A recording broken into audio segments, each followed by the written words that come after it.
Hi, I'm Margie with FlowMotion Education, and in this video I am introducing you to my Every Step You Take course. What are we trying to achieve in this course? Movement optimization. So I work with people who are in pain, or people who are not in pain but are more in the prevention realm of, it's a spectrum basically, people who are in pain, people who are not in pain but want prevention, and then I also work with athletes who want performance improvement. But no matter where you are in the spectrum, pain, prevention, performance, we all need movement optimization no matter what your goal is in that spectrum. So what makes movement optimal? Well, non-injurious. I would say that might be a very important component of optimal movement. Perhaps even pain-free, and maybe even go as far as, well, it kind of feels good. Effective or accurate, so if I'm throwing a football, I want it to go to that wide receiver and I want to anticipate where he's going to be when the football gets there. So accurate, effective, and also efficient, because we don't want to use more energy than is required for an accurate, effective motion. So we said non-injurious, pain-free, maybe even feels good, accurate, effective, and efficient. That's what we're going to be calling optimal movement in this course. So before we dive in and talk a little bit about how we might optimize movement, I want to talk about how did our movement become non-optimal, with maybe an assumption that most babies are born with optimal movement. I said most. So let me give you a scenario, and you'll all get this. It's probably a familiar scenario to most people. At some point you have an injury, and let's say I have a shoulder injury.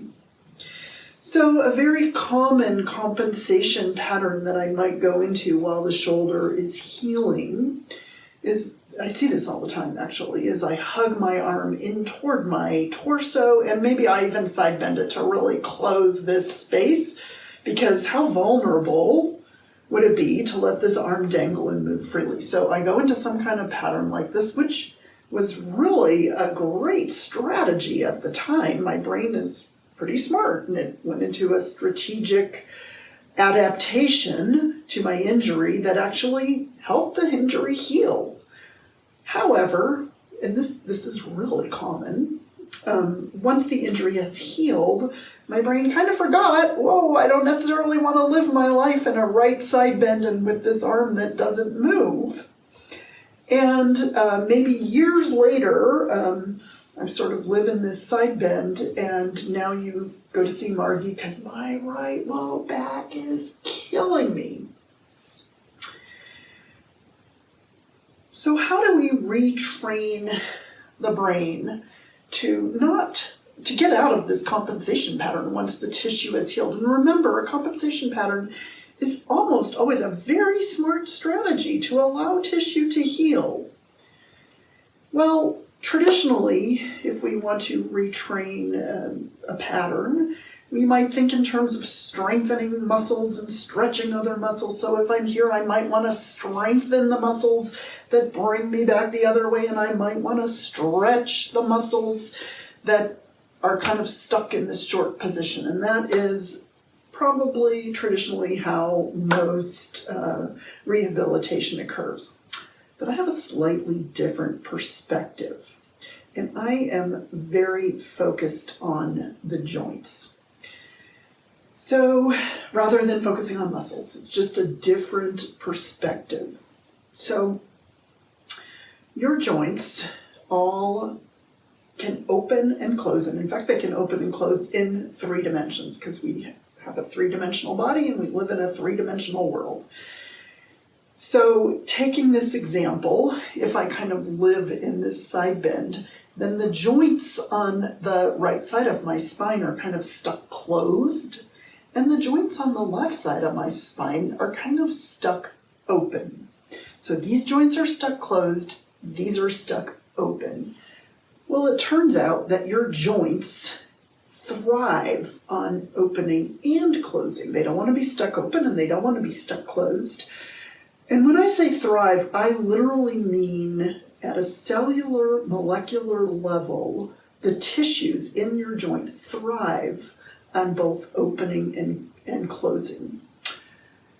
There's actually a field, if you want to get really geeky and go look it up, in physical therapy called mechanotherapy that studies the changes in our tissues when they are subjected to forces.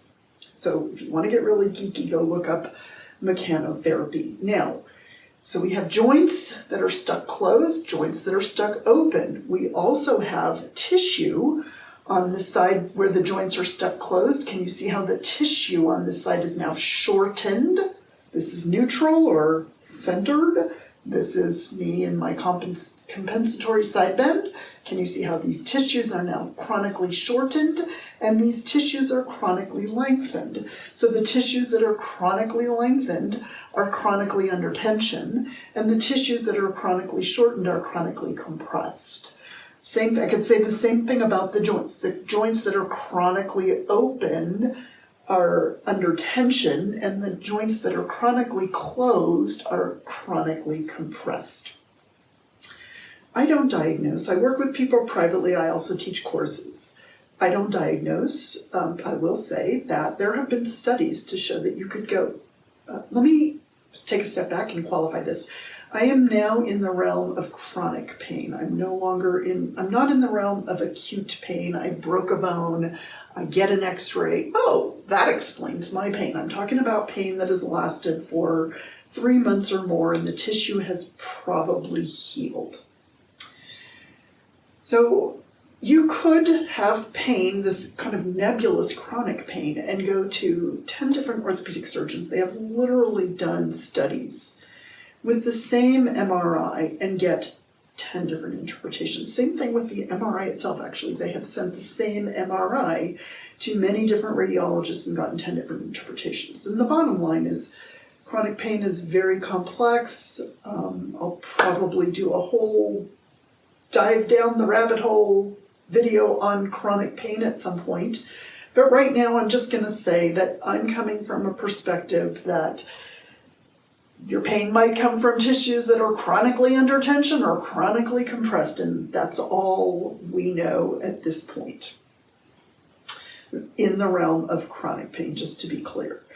So we're going to be focused on joints that are stuck closed, helping them open and close. The joints that are stuck open, helping them close and open.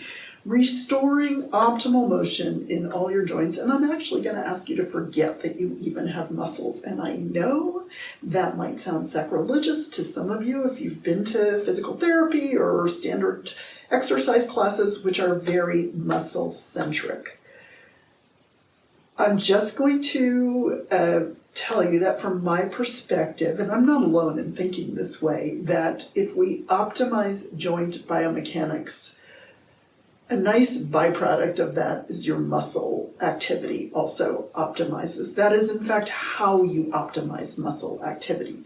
So in standard treatment, you would typically be thinking of stretching and strengthening. We are going to forget, like I said, you're going to forget you even have muscles, and I'm going to invite you to really start visualizing your skeleton and what your bones and joints are doing.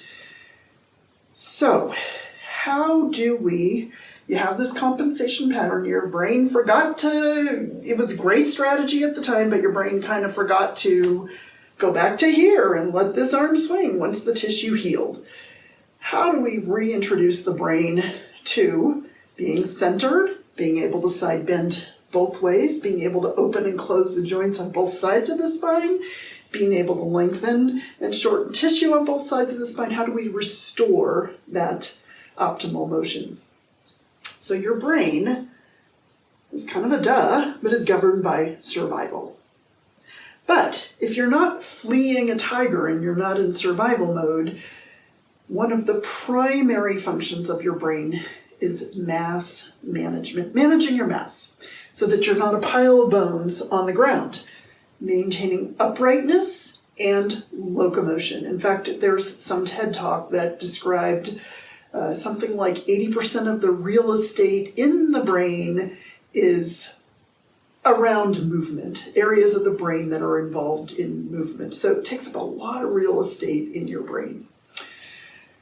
So what we're going to be doing in this course and the way I work in general is we're going to reintroduce the brain to optimal movement in a safe, controlled environment.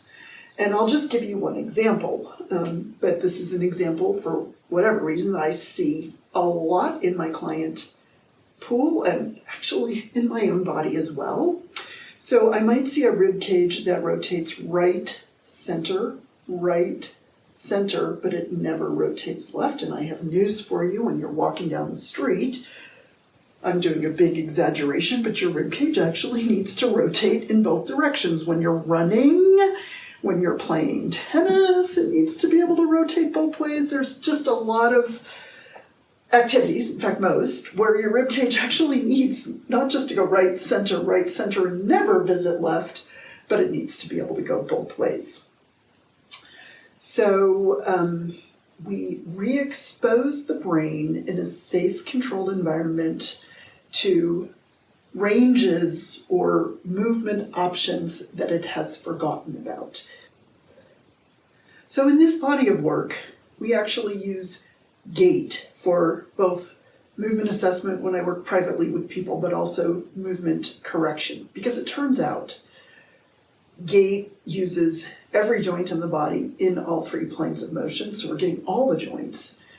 And it's a universal human movement, so even a sedentary person takes 2,000 to 3,000 steps a day just to get up off the couch and go to the refrigerator or go to the bathroom.